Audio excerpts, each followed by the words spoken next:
Tak hanya di dalam mobilnya, Verdi Sambo juga rupanya mempersenjatai semua ajudannya dengan senjata api. Barada Richard Eliezer selama ini menggunakan senjata api Glock 17. Ia pun menceritakan awal mula bisa mendapatkan senjata jenis itu.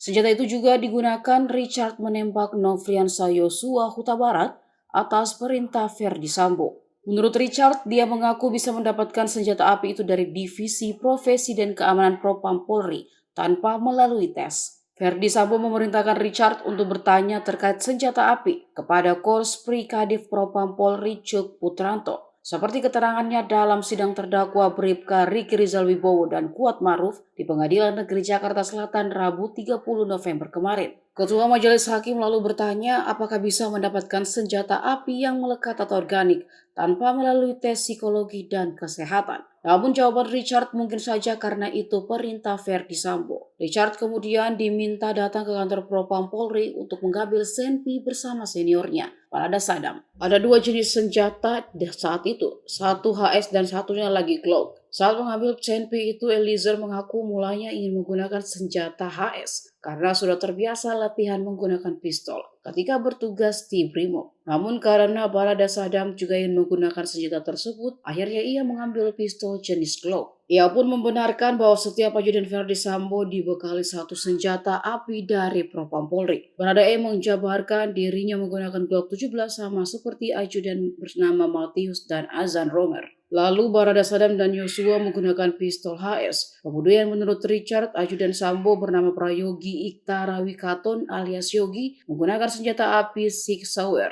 Richard mengaku tidak mengetahui jenis senjata api yang digunakan Bribka Riki Rizal dan Daden Miftahul Haq.